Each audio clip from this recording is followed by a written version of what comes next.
अस्सलामुअलैकुम। Women expertise की जानिब से खुशामदीद। आज मैं आपके लिए स्पंज केक की रेसिपी लेके आई हूँ। आपको उम्मीद है पसंद आएगी। मेरे चैनल को लाइक शेयर और सब्सक्राइब कीजिए और वीडियो को आखिर तक देखिएगा और पसंद आने पर कमेंट भी कीजिएगा।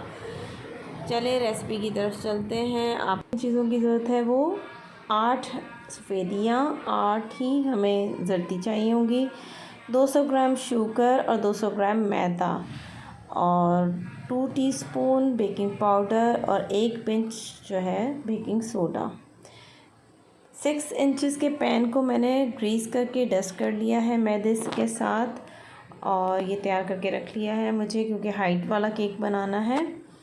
सबसे पहले मैं सफ़ेदियों को अच्छी तरीके से बीट करूँगी और इसको इतना बीट करना है कि ये फ्लफ़ी हो जाए और इसको अगर हम पैन उल्टें तो ये गिरे नहीं।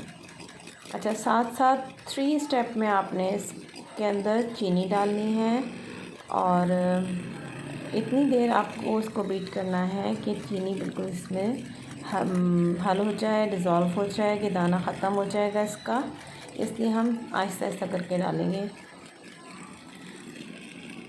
अच्छा, आज मैं 4 पाउंड का केक बताऊंगी। सारे जो रेसिपी है इससे हम 4 पाउंड का केक इजीली बना सकते हैं। अगर आपको 2 पाउंड का केक बनाना है तो आप इसकी रेसिपी को आधा कर लें। अब एक एक करके मैं तमाम सर्दियाँ इसमें डालती जाऊंगी और बीट करती जाऊंगी। इसमें जस्ट ये सर्दियों को हमने मिक्स करना है और कुछ भी नहीं। ठीक है, ये हमारा बीटिंग्स का प्रोसेस कंप्लीट हो गया है। अब बेकिंग पाउडर, बेकिंग सोडा और मैदे को छानते हुए मैं इसके अंदर 3 स्टेप में ही डालूँगी। थोड़ा थोड़ा करके डालते जाएं और मिक्स करते जाइए। इतना मिक्स करना है, हल्के हाथ से इतना मिक्स करना है कि इसमें लम्स ना बने और सब मैदा अच्छी तरीके से इसके अंदर मिक्स हो जाए। ये लीजिए, ये तकरीबन तैयार है। आखिरी दफ़ा मैं डाल रही हूँ इसके अंदर मैदा और इसको अच्छी तरह मिक्स करके आधा मिक्सचर मैं एक मोल्ड में डालूँगी और आधा मिक्सचर मैं दूसरे मोल्ड में डालूँगी। ये वनीला एसेंस के 2 वनीला फ्लेवर डाल रही हूँ मैं। इसके बस 2 कतरे ही बहुत हैं। इसके जो फ्लेवर है काफ़ी स्ट्रॉन्ग होता है। इसको मिक्स करके तकरीबन 425 ग्राम एक बाउल में आया है और 425 ग्राम दूसरे बाउल में आया है। इसको 180 डिग्री पर 40 मिनट के लिए मैंने बेक किया है। स्टिक डाल के देखा तो वो बिल्कुल क्लियर आई है, इसका मतलब है बेक हो गया है।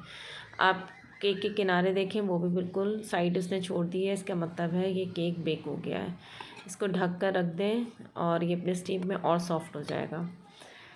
अब ये मैं निकाल रही हूँ, देखें कि सॉफ्ट है केक और इसकी हाइट देखें कितनी अच्छी आई है हाइट। और इसको मैं 2 हिस्सों में कट कर दूँगी और 4 लेयर बन जाएंगी इस तरीके से मेरे केक की। ये बेसिक स्पंज केक की रेसिपी है। इस रेसिपी को आप कम ज़्यादा करके मुख्तलिफ़ वज़न के साथ आप केक बेक कर सकते हैं और इस रेसिपी के आप मुख्तलिफ़ स्टाइल में, मुख्तलिफ़ डिज़ाइन में बना सकते हैं। उम्मीद है आपको मेरी रेसिपी पसंद आएगी। अगली वीडियो तक अल्लाह हाफ़िज़।